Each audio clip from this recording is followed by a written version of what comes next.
lo que vamos a estudiar es un discurso hasídico del Rebbe Maharaj. No sé si conocen todos los Rebbeim y todas las historias, etc. Ok, el Rebbe Maharaj es el cuarto Rebbe de Chabad. Se llamaba Shmuel. De hecho, cuando le preguntaron al Tzemach Tzedek, al tercer Rebbe de Chabad, ¿por qué le puso Shmuel? Porque no es un nombre común en Chabad. En Chabad se llaman Schneeur, se llaman Mendel, se llaman Menachem. De hecho, el tercer Rebbe se llama Menachem Mendel y por eso el Rebbe se llama Menachem Mendel, etc. El Tzemach Tzedek contestó porque el aguatero del pueblo se llama Shmuel. Eso fue todo lo que dijo. El Rebbe Maharaj era el más chico de los hijos del Tzemach Tzedek, del tercer Rebbe, y sin embargo fue el próximo Rebbe. Todos los hijos del tercer Rebbe de Chabad fueron Rebbeim, pero en diferentes lugares, diferentes ciudades. El Rebbe Maharaj fue el Rebbe de Chabad, el próximo, el cuarto, digamos. No es muy común, esa es la verdad, que se estudien así asiduamente ni públicamente discursos del Rebbe Maharaj. En general son difíciles, muy escueto, muy corto, muy conciso, al punto y a otra cosa. Pero en este caso a mí me pareció interesante estudiar este maimer, este discurso, porque habla sobre Pesach y la matzá. ¿Qué es la matzá? Por cuanto ahora venimos, falta poco para Pesach, vamos a estudiar un poquitito qué es la matzá. En resumen, esto nos va a llevar 2 clases, que justo este discurso tiene 2 capítulos, así que vamos a hacer un capítulo cada clase. En resumen, ¿qué es lo que vamos a ver? La matzá fortalece la fe en el interior de cada uno de nosotros. Eso es la matzá. Suena meyugen, suena loco, ya lo sé. Agarras un pedazo de pan, porque al fin y al cabo, entre paréntesis, alágicamente hablando, la matzá es un pan. La definición de pan es agua y harina. Lo que pasa es que es un pan que no está leudado. El pan común que comemos todos los días es un pan leudado. La matzá es un pan, pero no está leudado. Bien. Suena loco pensar, comes un pedazo de pan y ahora tenés fe en Dios. ¿De qué estás hablando? No tiene nada que ver. Con el Rebbe Maharaj, Dios mediante, nos va a explicar esto. De vuelta son 2 capítulos. En el primero no habla tanto de este tema, en el segundo como que ¡pum!, larga con todo, la conexión entre una cosa y la otra. Y Dios mediante, a lo largo del discurso vamos a ir comprendiendo cómo es esto de que la matzá, que es un pedazo de pan, fortalece la fe en el interior de cada uno de nosotros. Bien, no voy a leer el texto en hebreo, el original, porque me parece que vamos a perder tanto tiempo traduciendo. Directamente lo leo en castellano, quizás alguna que otra expresión la digo en hebreo. Si no se entiende, preguntan. Ya saben. Bien, solamente la primera frase la voy a leer en hebreo, porque es una frase que está recortada, por así decir, copy-paste de la Agadá de Pesach.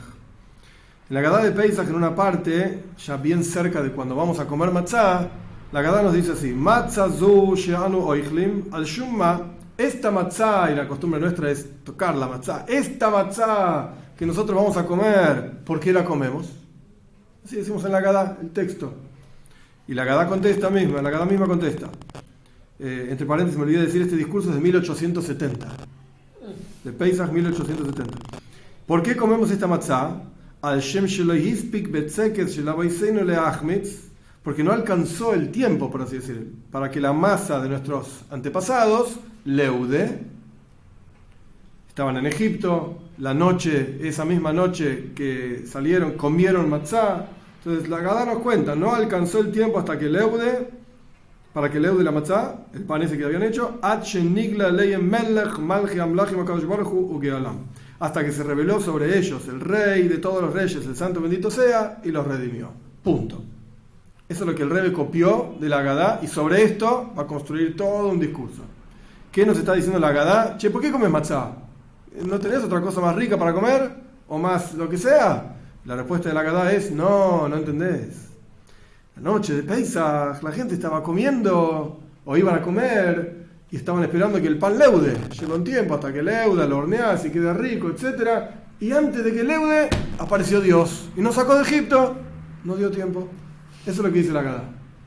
Punto. Y vivimos así hace miles de años y estamos todos contentos. Pero el Rebbe va a cuestionar esto. Y de hecho, este no es el único discurso. Hay cientos de discursos que plantean diferentes problemáticas con esta explicación. Pero vamos a plantear una por lo menos. Es conocida la pregunta, es una pregunta clásica. ¿Acaso la Torá misma, Dios le dijo a Moisés en la Torá que en la noche de Pesach, o sea, la noche del 15 de Nisan tenían que comer matzá. ¿Y qué quiere decir matzá? Matzá quiere decir pan que no leudó. Entonces, ¿cómo me venís a decir que comemos matzá en recuerdo? ¿De que no dio tiempo? ¿Qué no dio tiempo? Si desde antes ya sabíamos que íbamos a comer matzá. Ya estaba preparada la matzá. No es que nos equivocamos, no salió mal, como dicen del dulce de leche. Por lo menos así escuché la historia, alguna sirvienta, alguna chica ahí en el Palacio San José de Urquiza, en Entre Ríos, se le pasó la leche. Estaba calentando la leche, se le pasó, se le quemó, salió dulce de leche, fue un error.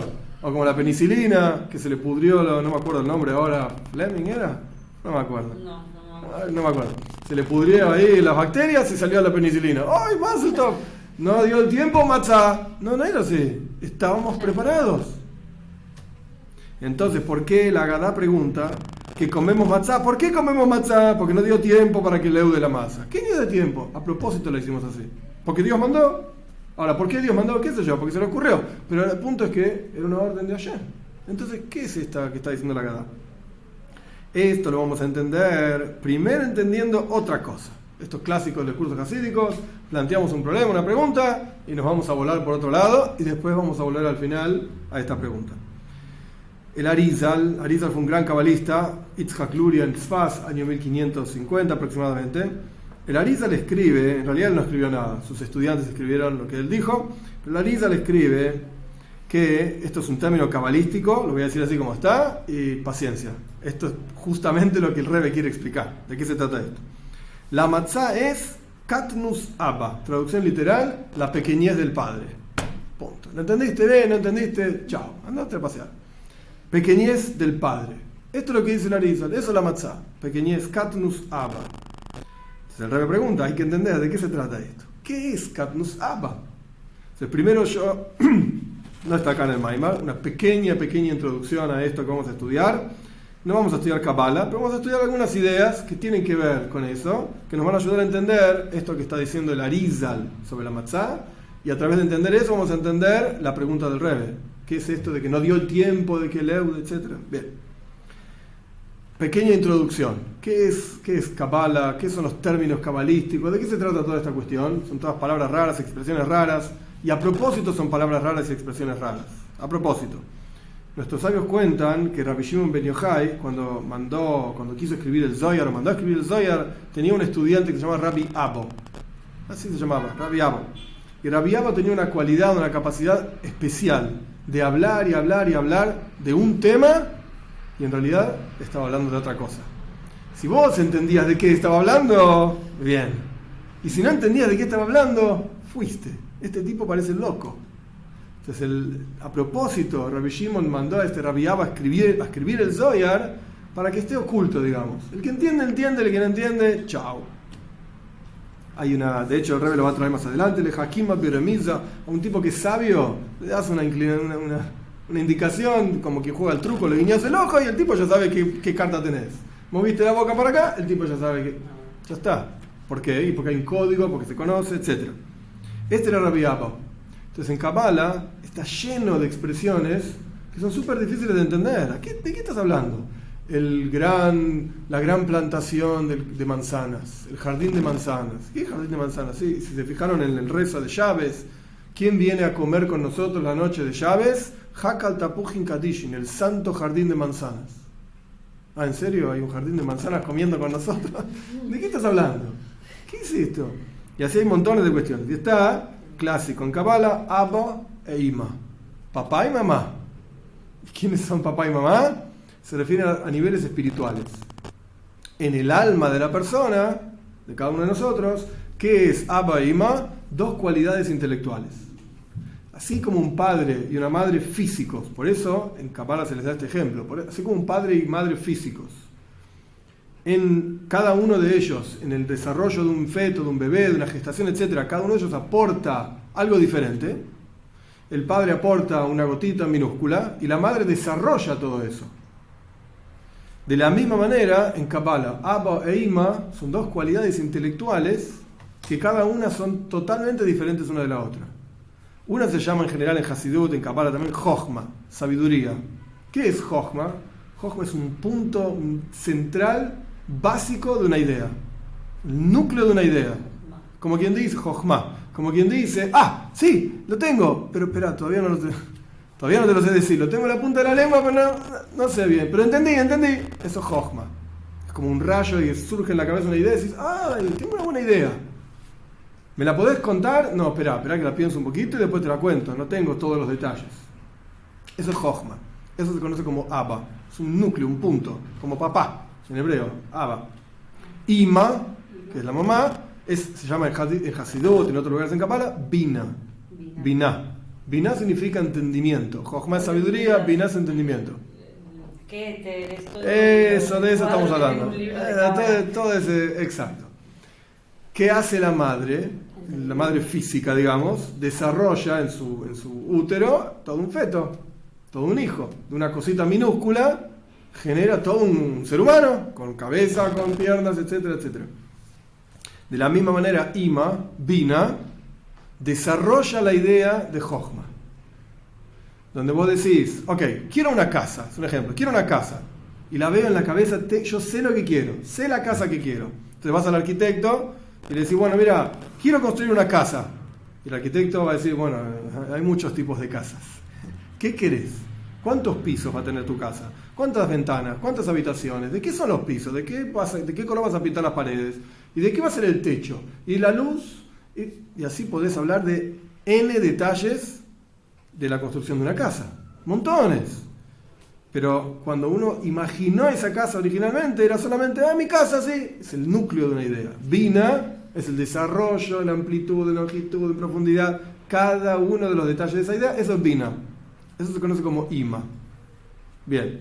Pero la matzá, nosotros dijimos que era Katnus. Katan quiere decir pequeño en hebreo. Katnus Abba. La pequeñez del padre, de Jochma.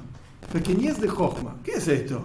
¿De qué se trata? Esto es lo que vamos a estudiar. Existe Katnus Abba, la pequeñez del padre, y Gadlus Abba, y la grandeza del padre. Vamos paso a paso. Esto lo vamos a entender planteando la diferencia entre un niño y un adulto. Un niño y un adulto. Nosotros vemos en la práctica que un niño tiene los 248 miembros exactamente igual que un adulto, sin ninguna diferencia en absoluto entre el niño y el adulto. Obviamente el adulto es grande y el niño es chiquitito, pero está entero, pleno, completo. Tiene ojos, tiene nariz, tiene cabeza. No es que de repente el adulto es una cosa diferente de un niño, son lo mismo.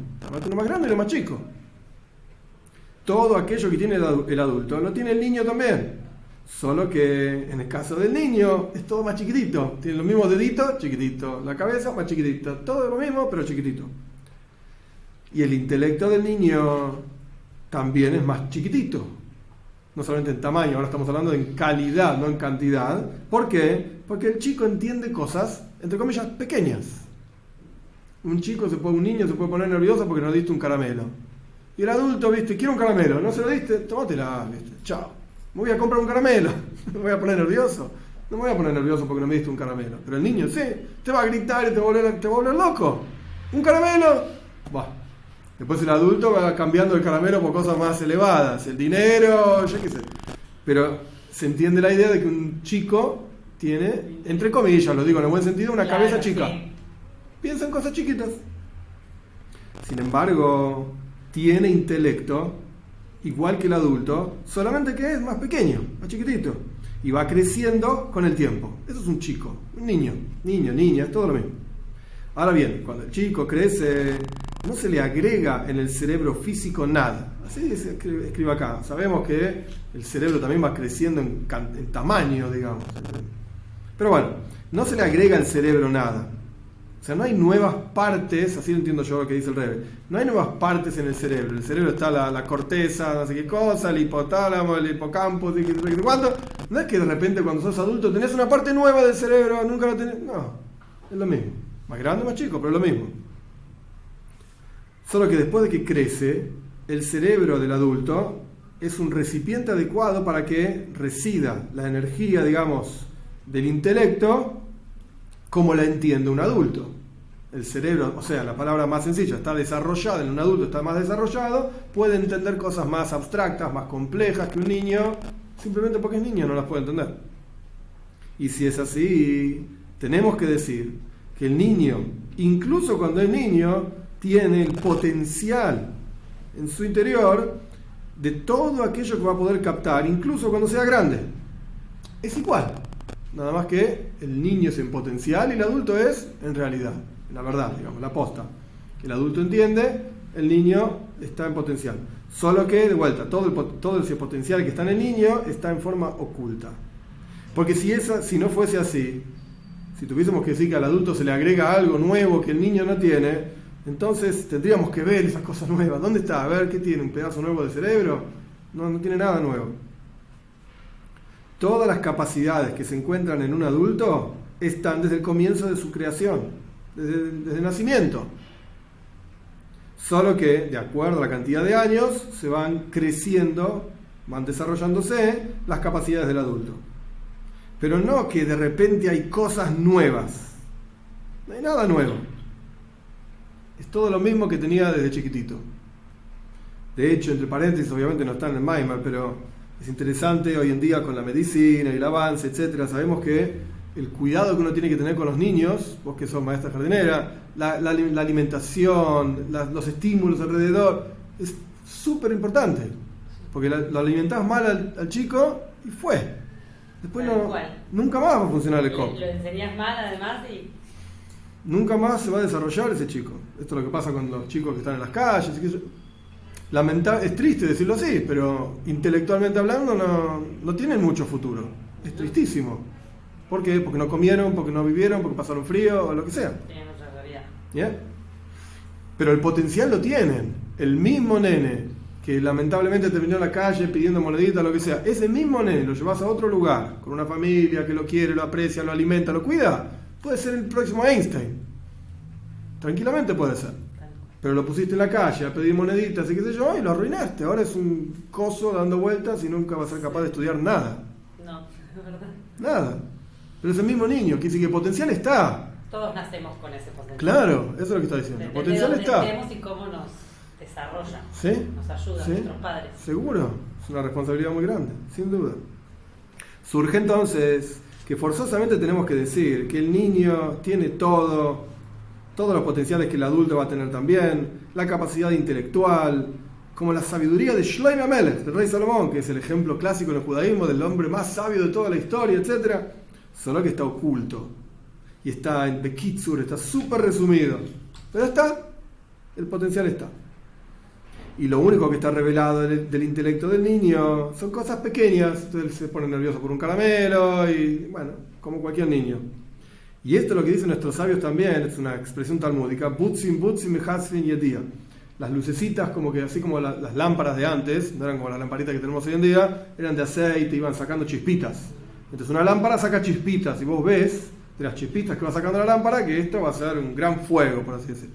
Entonces de los niños mismos, ¿qué es la expresión esta?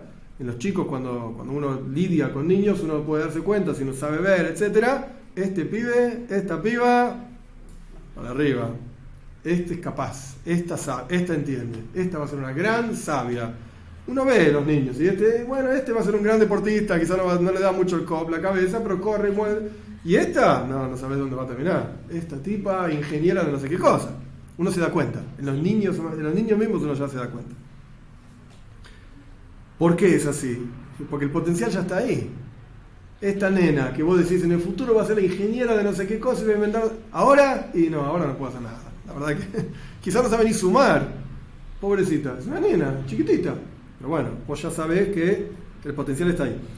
Incluso cuando es niño, entonces se entiende cómo va a ser este chico, esta chica, lo que sea, cuando crezca.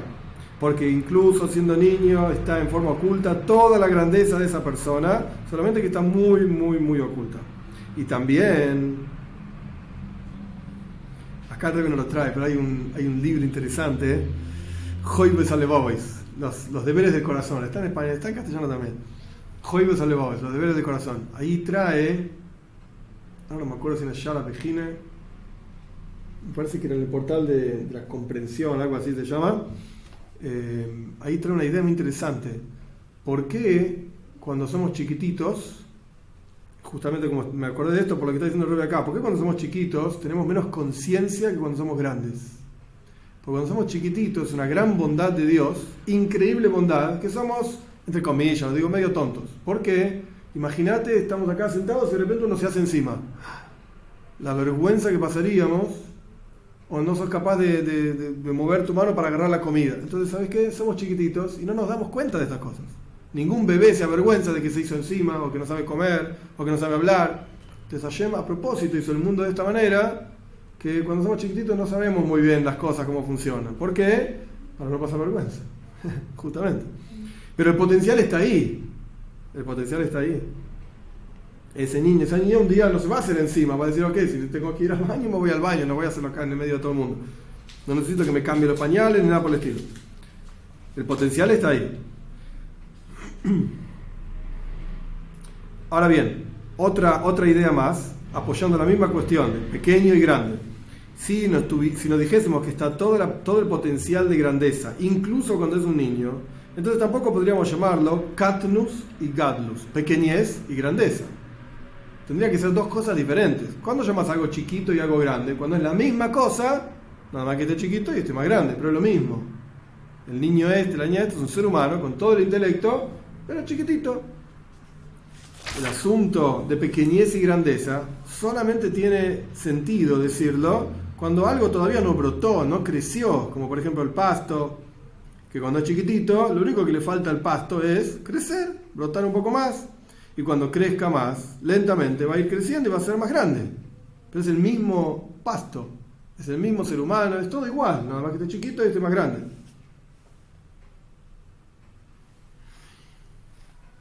Ahora bien, al respecto del intelecto de un niño es capaz de entender cosas pequeñas, que son pequeñas justamente frente al intelecto de un adulto, que es capaz de comprender cosas como la sabiduría de Shlomo Melech.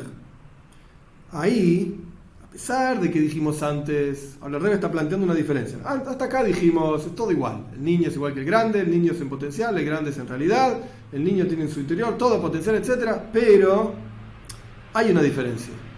No es todo igual. No es todo igual. ¿Por qué? De vuelta, porque el niño es capaz de entender cosas chiquititas, que para el grande son chiquititas, y el grande puede entender cosas como Shlomo Amelech, como el rey Salomón, sabias, etc. Y no hay comparación entre una cosa y la otra. Y aparentemente no podríamos decir pequeñez y grandeza al punto tal de decir que es el mismo intelecto que tenía antes el niño, ahora lo tiene el adulto, nada más que más grande. Hasta acá quisimos decir eso, pero el rey está planteando, ¿sabes qué? Hay diferencias también. No son los mismos temas.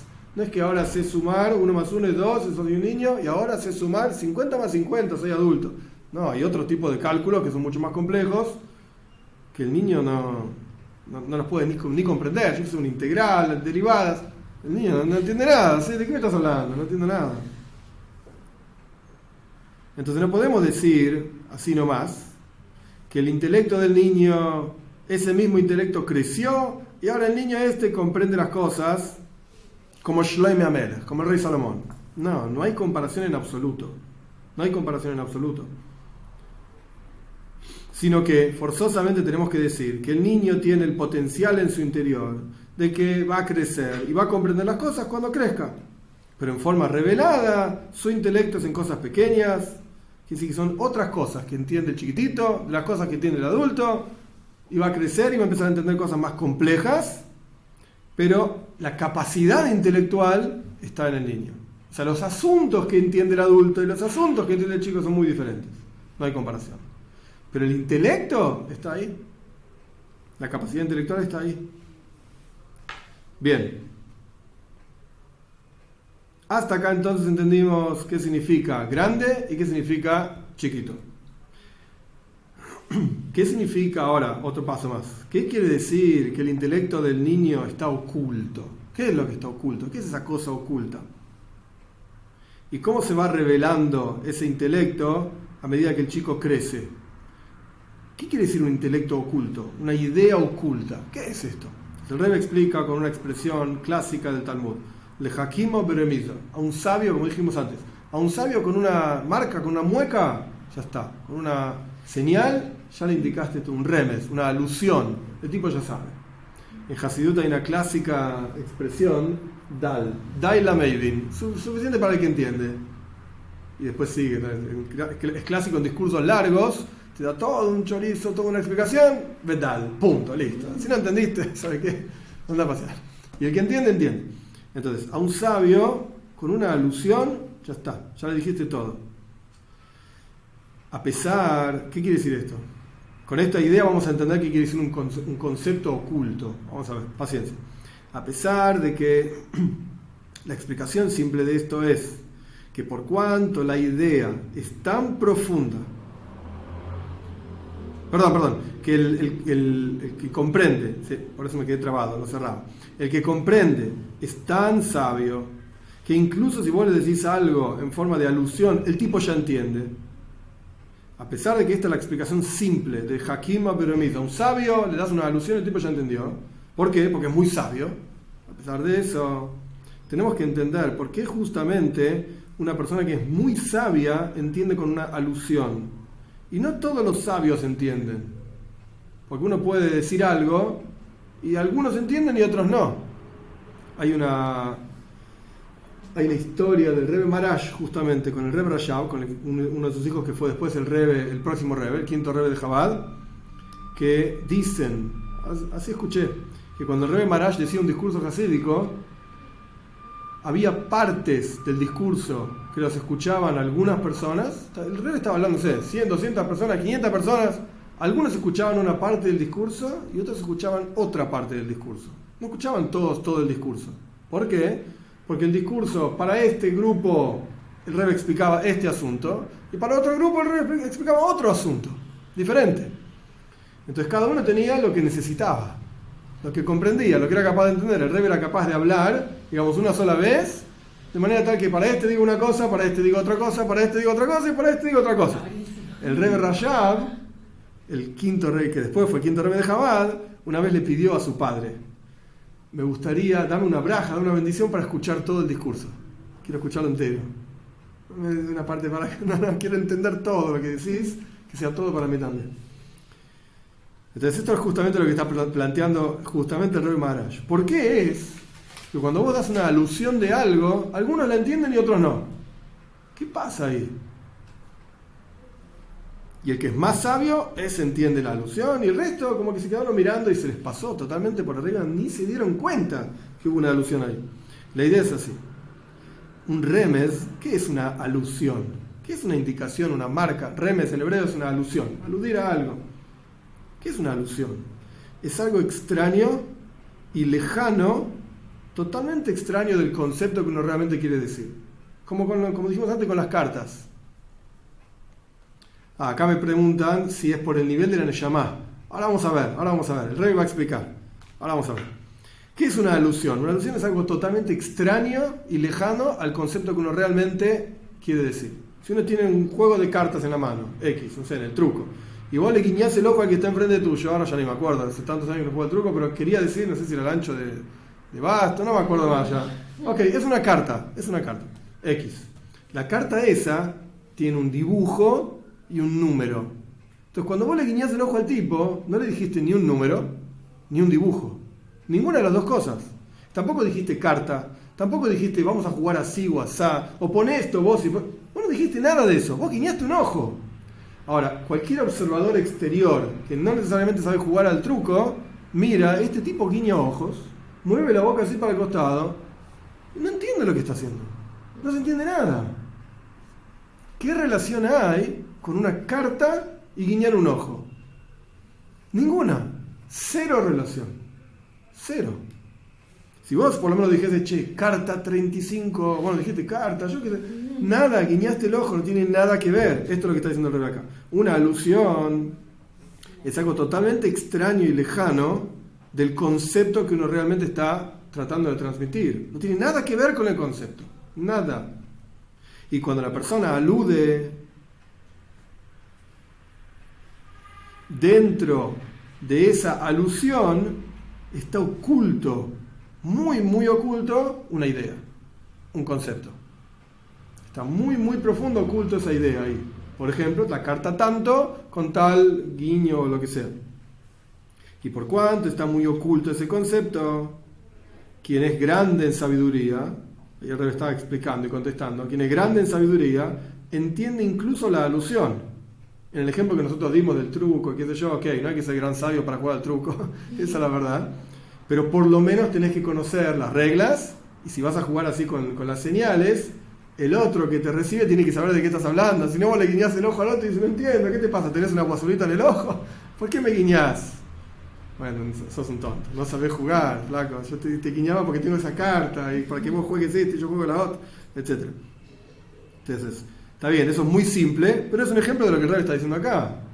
Una alusión la va a entender alguien que es realmente sabio, o sea que es capaz de ver de algo totalmente extraño un concepto. Ah, vos me querías decir esto.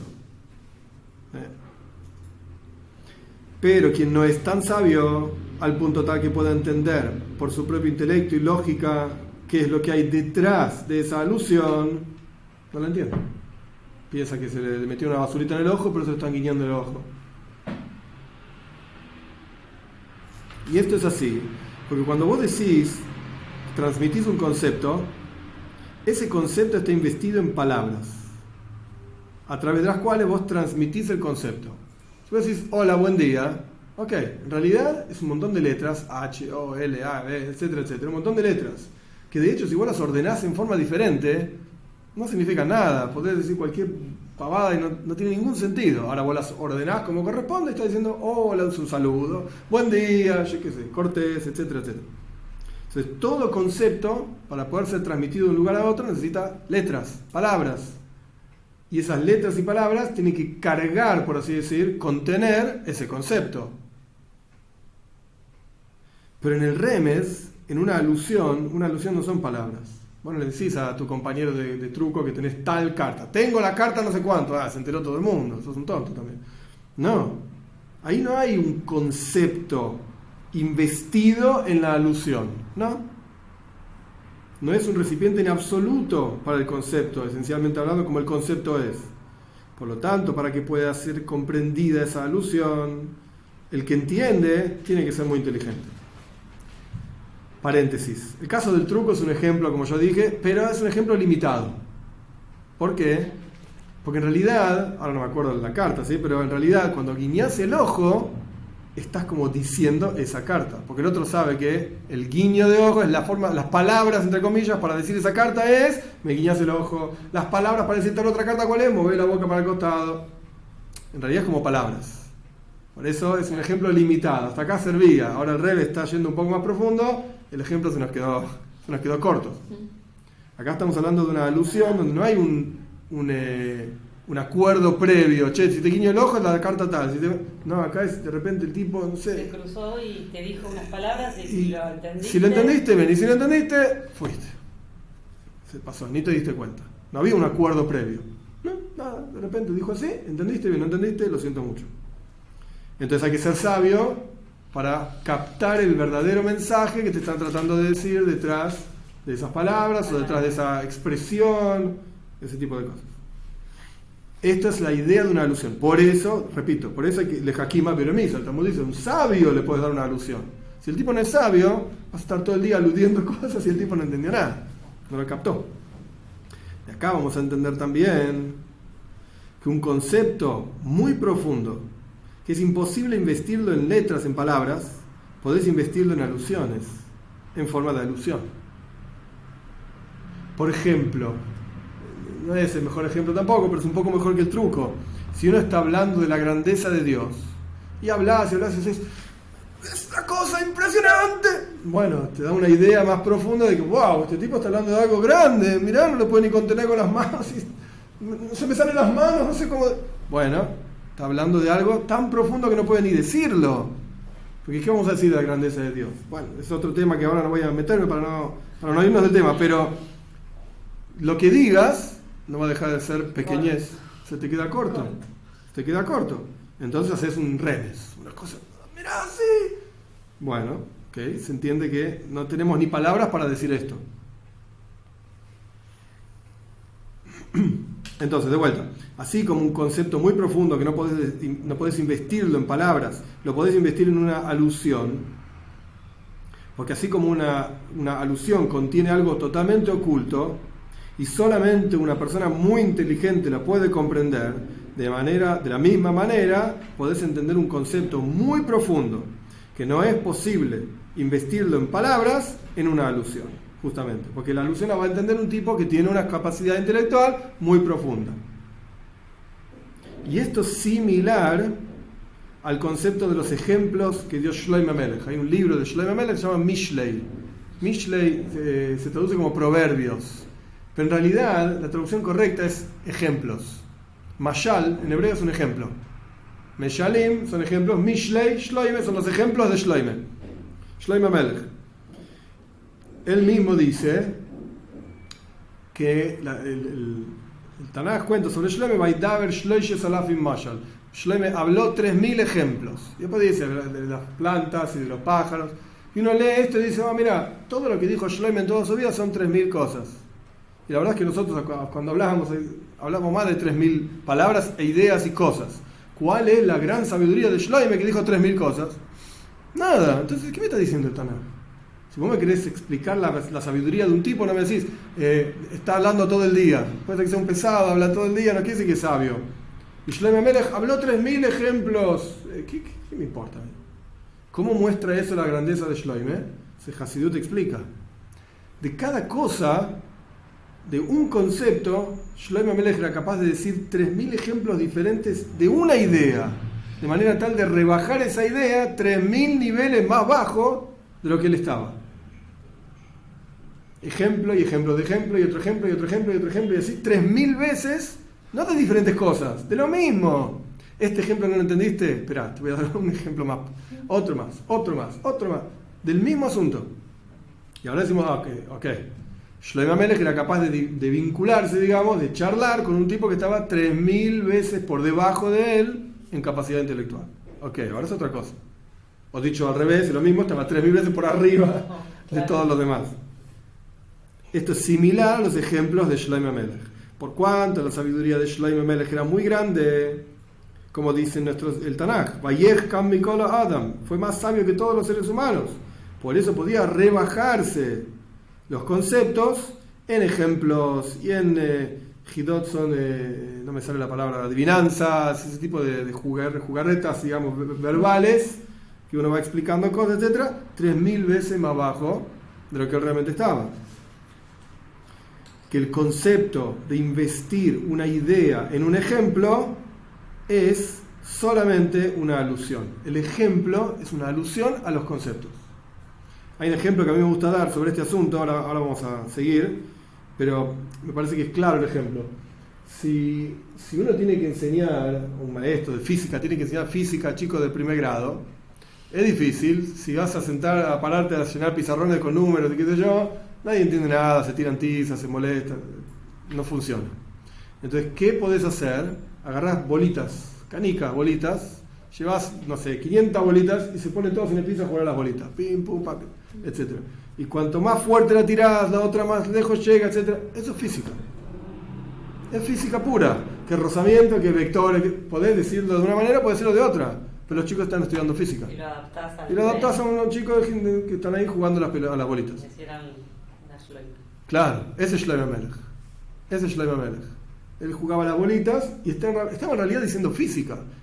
Ahora, si está parado afuera de la sala, del aula, qué sé yo, el director que sabe física y mira, y sí, vos podés ver los vectores, podés pensar en las fórmulas, es complejísimo.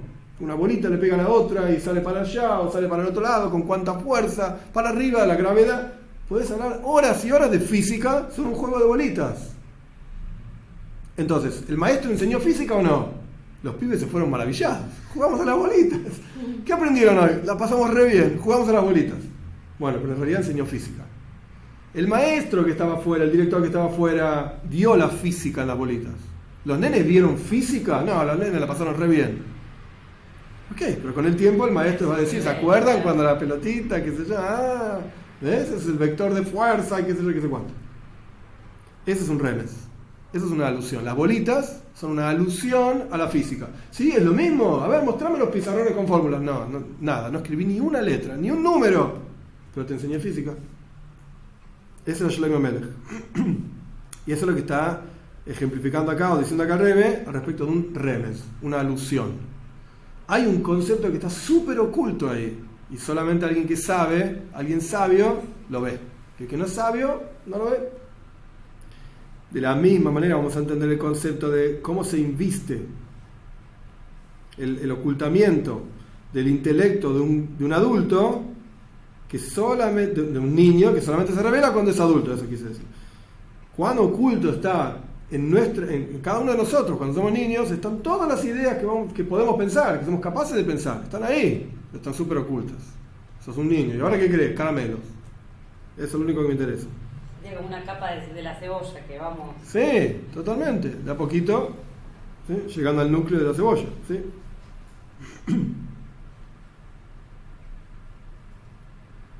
Sin embargo, dicho todo esto, ahora entendemos que el intelecto de un niño es como el intelecto de un adulto, solamente que está todo oculto ahí. Dicho todo esto, hay una virtud en el intelecto del niño diferente por encima de una alusión. Porque todo lo que dijimos hasta acá es comparar el intelecto de un chico con las remazim, alusiones. Que está oculto un concepto detrás de la alusión, en el intelecto del niño está oculto las ideas, digamos, que después las va a ver cuando sea más grande. Pero hay una diferencia. El intelecto, el cerebro, el intelecto, es un recipiente para la energía intelectual. Es verdad, el recipiente del niño ahora no está desarrollado. Entonces no es capaz de entender cosas muy elevadas.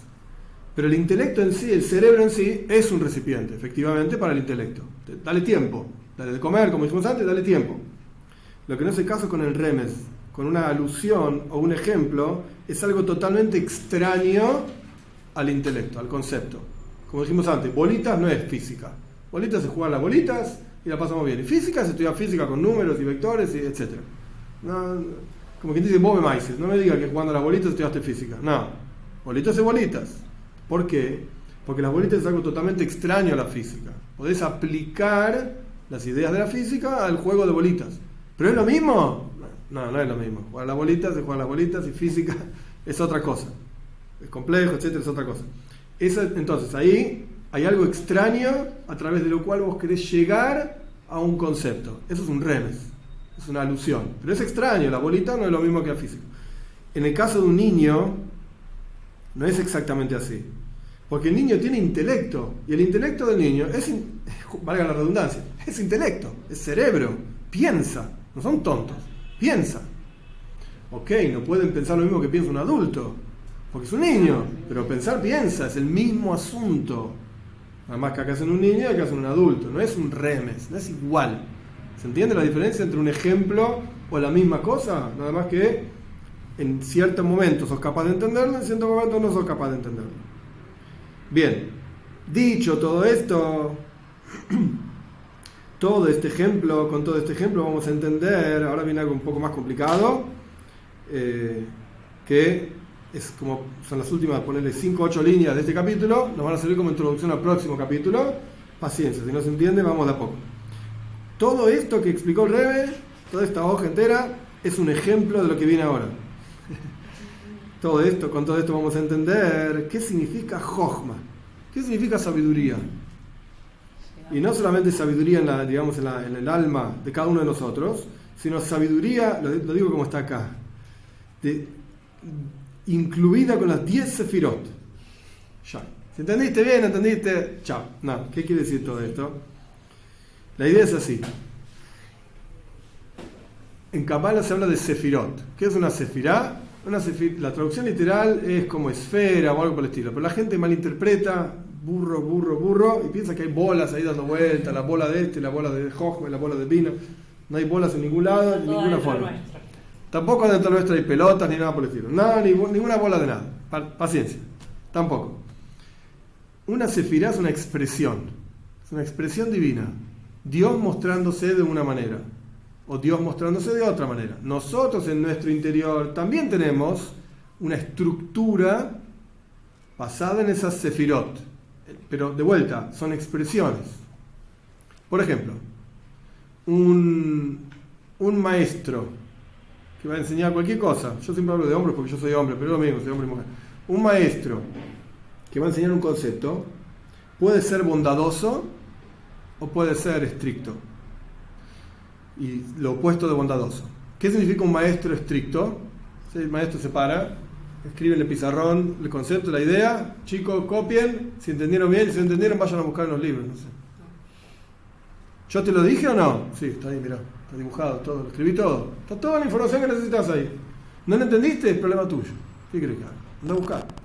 Ese es un maestro, digamos, lo opuesto de generoso. Es estricto, gvura, severidad. Hay una revelación.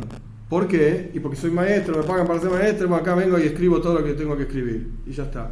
¿Te di la información o no? Sí, yo la di.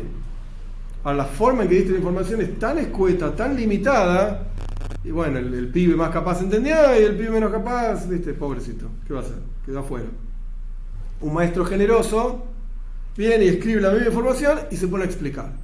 Esto es así, así, será así. ¿Alguien tiene preguntas? Y uno levanta la mano, sí, contame. ¿Qué es esto? Y responde y explica hasta que todos entendieron. Sí, todos entendieron, listo. Los dos transmitieron información, nada más que uno lo transmitió en forma generosa y otro fue súper estricto. Esto es así y ya está, y si no entendiste no es mi problema, es tuyo. Eso es Gesed y Gvura, son expresiones, bondad y severidad, y no es que uno es una o la otra cosa. En todos los aspectos de la vida tenemos las dos cosas. Porque a veces, yo qué sé, yo tengo 10 hijos, con unos son más estrictos, con otros son menos estrictos. Entonces son la misma persona, nada más que Gesed, Gvura, depende del caso. Lo que quise decir antes es que todo esto lo tenemos que desarrollar en nosotros. Sí, está dentro, que está. Son conceptos en alusión, vos me entendés cómo. Sí. Está en el interior, sin duda. Yo lo que quise decir, ¿por qué te dije no así tan fuerte? Porque no tenemos esferas. No. ¿Cómo? Sí, una vez me empezó a hablar del planeta Malhut. Y yo abrí los ojos así, ¿cómo el planeta? Claro, los mundos, planetas, no, estás re confundido. No hay planeta Gesed, del planeta Gvura, no entendiste nada. No es así. Marte, Atzilut, no, ¿qué estás hablando? No es así. Nada que ver. Son expresiones divinas. Ahora bien, ¿qué está diciendo el Rebbe acá? Cada una de esas expresiones, por ejemplo, Jochma, que es la que estamos hablando ahora, sabiduría, a su vez está compuesta por 10 expresiones. No me sale otra palabra, compuesta, hecha, armada de cada una de las otras 10. Entonces existe Jochma Shebe Jochma, sabiduría de sabiduría. Existe Bina Shebe Jochma, comprensión de sabiduría, y así sucesivamente. Por ejemplo, Gesed, bondad, tiene Gesed Shebe Gesed, bondad dentro de la bondad. Gvura Shebe Gesed, la severidad dentro de la bondad, y así sucesivamente. No sé si prestaron atención en Sfiras HaOimer, la cuenta del Oimer, entre Pesach y Shavuot, son 49 días. Y cada semana, son 7 semanas, cada semana es una expresión, y obviamente una semana tiene 7 días, entonces cada día de la semana es una combinación de estas expresiones. La primera semana es Gesed, bondad. ¡Ay, qué bueno! Pero el primer día de la primera semana es Gesed, Shebe Gesed, bondad de la bondad, el componente bondad dentro del general bondad. El segundo día de la primera semana es Gvura Shebe Gesed, severidad dentro de la bondad. Y así sucesivamente vas avanzando 7 semanas, refinando, digamos, las 7 cualidades emocionales y qué sé yo, que es toda una explicación que ahora no viene al caso. El punto es, ¿qué está diciendo el Rebbe? Todo esto que hablamos anteriormente, esto es Jochma, nos va a ayudar a entender qué significa sabiduría divina, Jochma, que a su vez está compuesta de 10 sefirot. Ahora bien, Jochma Shebe Jochma, desde el nivel más elevado de sabiduría, dentro de la sabiduría misma, el componente más elevado de la sabiduría, y para abajo, de ahí para abajo,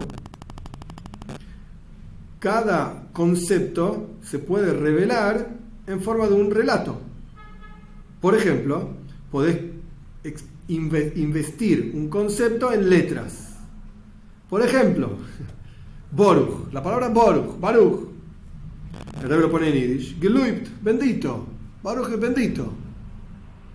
O Vaidaber, habló. ¿Qué significa? Geret, una persona que habló. Las letras son recipientes para que resida una energía determinada dentro de esas letras. Cuando vos decís hola, en castellano es un saludo. Eso es lo que quiere decir. Ahora, si vos decís, yo qué sé, computadora, abrís la puerta del cuarto, computadora, nadie entiende lo que estás diciendo. ¿Qué estás diciendo? Hola decís, hola, buen día, no sé. Un saludo es así, no es computadora, no es un saludo, es una computadora, no un saludo. Entonces, cada palabra contiene y es un recipiente para un concepto. Esto es de Jochma para abajo. Jochma es la primera de las expresiones divinas, Sefirot. Todo lo que puede expresarse y explicarse es de ahí para abajo. Pero hay niveles que están por encima de eso, que representan en lo que estamos explicando cosas justamente que no se entienden, no las puedes explicar, no las puedes investir en una palabra. Es como dijimos anteriormente, cuando uno dice, se me ocurrió una idea, pero todavía no te la puedo explicar. Porque está ahí como volando, todavía la tengo en la cabeza, no la tengo muy clara. No la podés investir en palabras. O hay veces que uno dice, siento, yo qué sé, me siento de manera tal, no te puedo explicar en palabras cómo me siento. ¿Por qué no? Y porque es tan profundo que no tengo palabras. Si uno va a decir, no sé, contento, alegre, feliz, cualquier cosa, no contiene lo que me siento ahora. Pasa eso a veces. Y está bien, es bueno. ¿Por qué pasa eso?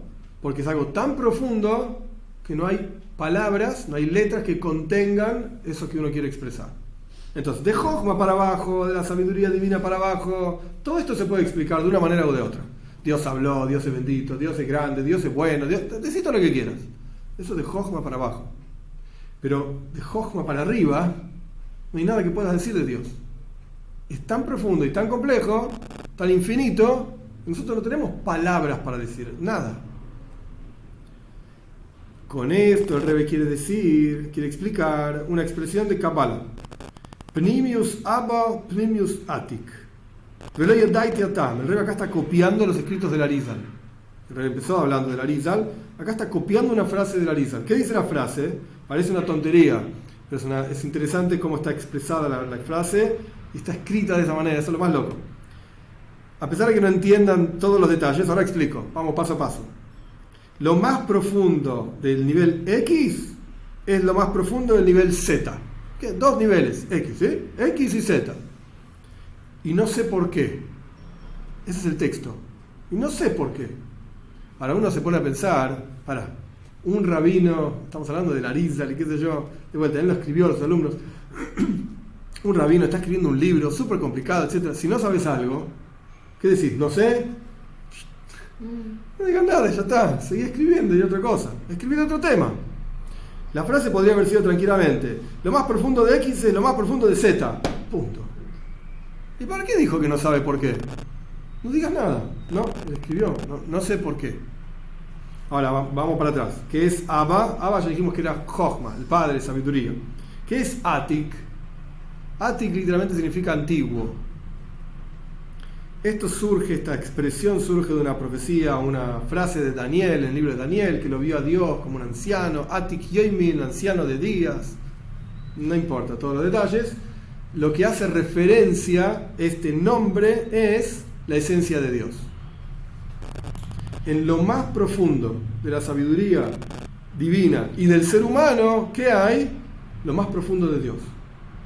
Ahí se expresa, digamos, lo más profundo de Dios. Ojo, todo el resto del discurso es para entender esto. Así que paciencia, si no entienden no pasa nada. Y no piensen que yo entiendo y no quiero explicar, venga, yo tampoco entiendo nada, yo puedo decir lo que está escrito acá. La cuestión es así entonces. Pnimius Abba, Pnimius Atik. Lo más profundo de Jochma, de sabiduría, es lo más profundo de Dios. Bien. Y continúa la frase, y no sé por qué. Es una frase de vuelta, copiada de otro texto. Y no sé por qué. Ahora el Rebbe explica. ¿Qué quiere decir no sé por qué? ¿Para qué escribió eso? La idea es que el por qué trasciende lo que podemos saber. Eso es lo que está diciendo. No es que el rabino que escribió no sabía, entonces dijo, ay, no sé, esto no lo entendí, no lo sé. No, la frase misma, no sé por qué, te está indicando que es algo que no puedes entender. No tiene sentido. No le busques ese sentido porque no lo vas a encontrar. No es que el rabino no sabía, te está diciendo esto no es algo sabible, no sé cómo se dice, que se pueda conocer. No es algo que uno puede comprender con alguna palabra o con alguna idea, con un ejemplo. Olvídate, no lo vas a entender, ni vos, ni yo, ni nadie. No es algo comprensible como se entienden los conceptos investidos en palabras que podemos decir, esto se refiere a tal cosa, la palabra hola es un saludo, la palabra chao es cuando te vas. No, sino que es algo que trasciende totalmente lo comprensible. Punto. Este es el primer capítulo. ¿Qué fue lo último que dijo el Rebbe? Bueno, vamos a lo primero que dijo. Matzah, la matzah, ¿qué era matzah? Katnus Abba. Así empezó el discurso, con una frase de Kabbalah. La pequeñez del padre. ¿Y esto? Es algo que tiene que ver con Jochma, con sabiduría. Entonces existe sabiduría pequeña, sabiduría grande. Ok, ¿cómo lo entiendo eso? Fíjate un niño y fíjate un adulto. El niño tiene en potencial todo lo que el adulto va a tener cuando sea más grande. Puede ser que el adulto entienda otros tipos en calidad, otro tipo de conceptos que el niño todavía no es capaz de entender, como la sabiduría de Shlomo Amelech. Pero el punto es que en potencial tiene todo, el niño, todo lo que va a entender cuando sea más grande. Y dimos un ejemplo de alusiones. La alusión tiene un concepto oculto, el intelecto del niño está oculto, porque así como las alusiones tienen ideas ocultas, de la misma manera el intelecto del niño es oculto. Bien, todo eso ¿para qué era? Para entender qué significa Abba, Jochma, sabiduría, porque en la práctica, ahora explico esto con otras palabras, en la sabiduría se oculta lo más profundo de Dios. ¿Pero es algo que vos podés entender? No. Por eso el Loyedait Yatam. No sé el por qué. No voy a explicar el segundo capítulo ahora, digamos mediante la clase que viene, pero para que no nos quedemos así como medio en el aire y ¿de qué estábamos hablando? Claro, y la matzah, ¿dónde fue a parar? ¿Qué tenía que ver todo esto con Pesach? Ok, la idea es así.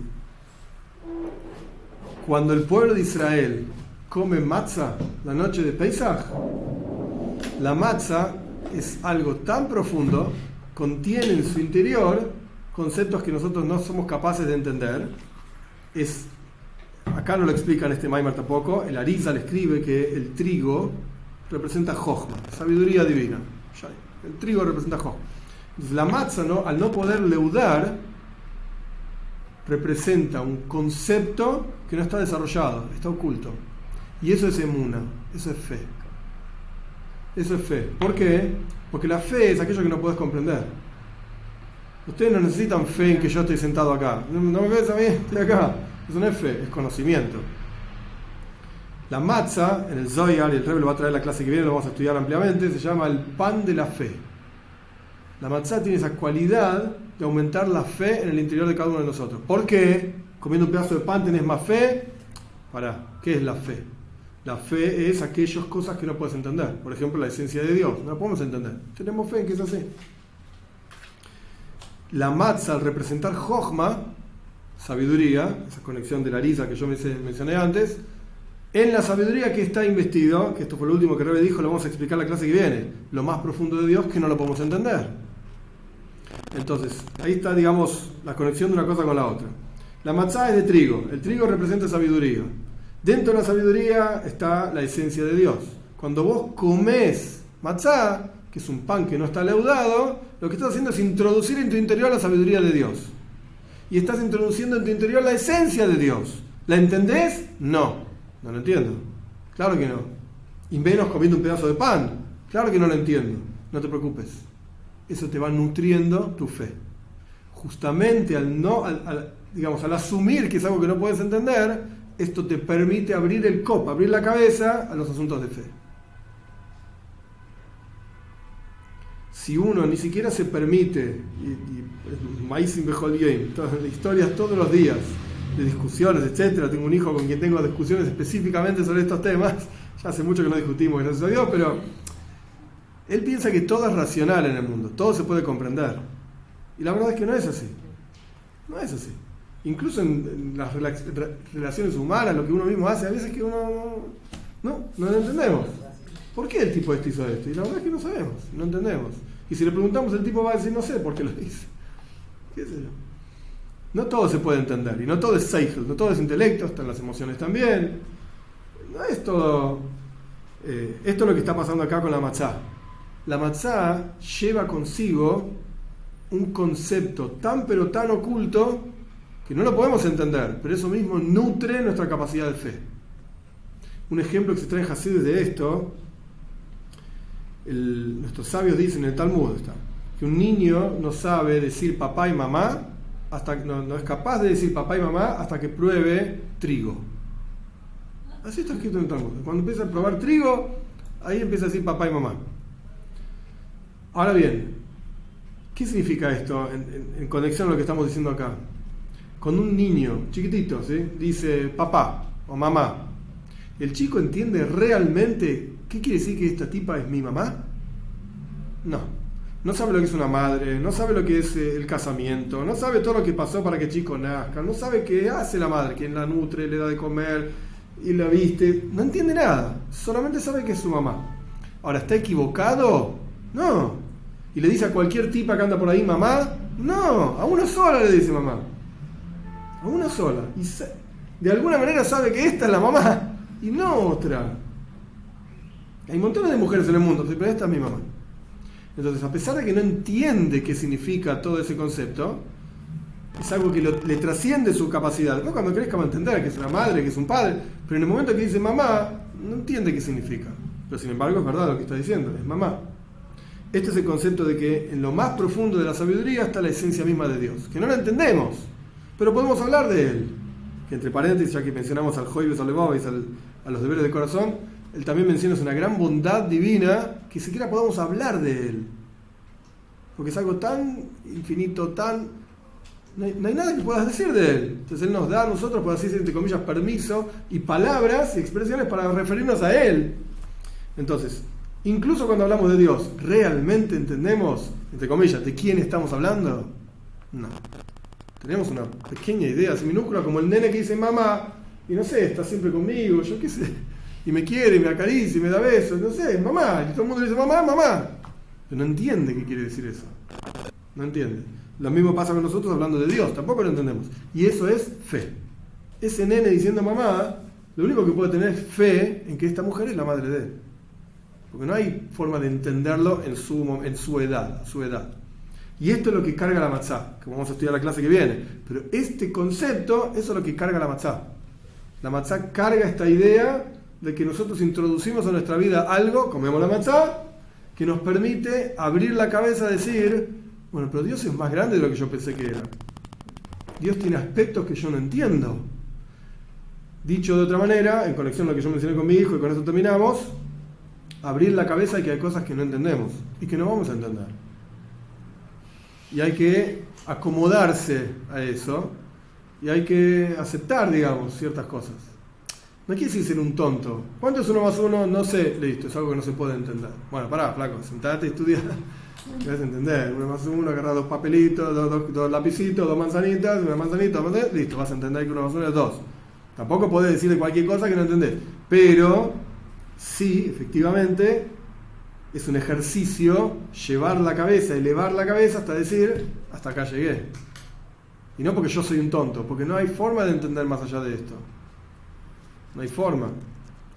El intelecto mismo, esto es una frase también clásica en Hasidus, estoy hablando demasiado ya, pero el intelecto mismo entiende que hay cosas que trascienden el intelecto. Esto es una frase clásica en Hasidus. ¿Qué significa eso? Toda filosofía, todo pensamiento está basado en axiomas, sí o sí. ¿Qué es un axioma? Un axioma es algo que nosotros decimos, esto es así, y partimos de acá en adelante, y asumimos que esto es verdad, y de ahí en adelante puedes construir toda una deducción lógica. Pero el axioma no se cuestiona, porque si vos cuestionás el axioma, no podés construir sobre ese axioma. Es como construir un edificio sobre arena movediza, se te cae todo. Entonces, primero tenés que tener algo en lo que vos te basás. Empezamos a partir de acá, decimos esto, y a partir de acá crecemos. El intelecto sano de cualquier filósofo, de cualquier ser humano súper inteligente, comienza con un axioma que no lo entiende. Que decimos, esto es así, ya está. Vamos a partir de acá en adelante hablamos. Y construimos todo lo que quieras. Y deducimos, etcétera, etcétera. Pero el axioma no lo podés cuestionar. Quiere decir que el intelecto sano, el intelecto enfermo es otra historia, pero el intelecto sano es muy cómodo, está muy cómodo diciendo hay cosas que no puedo cuestionar, hay cosas que no puedo entender. En el judaísmo preguntamos igual y cuestionamos igual, está todo bien, pero hay un punto en el cual decimos hasta acá llegué, no puedo más. Y no es que yo no puedo, le pregunté a otro y tampoco podía, le pregunté al otro, a gente súper inteligente y nadie puede. Bueno, hasta acá llegamos, ¿cuál es el problema? Eso es emuna, eso es fe, y eso es lo que hace la matzá. Eso es lo que carga la matzá, como vamos a estudiar la clase que viene, si Dios quiere.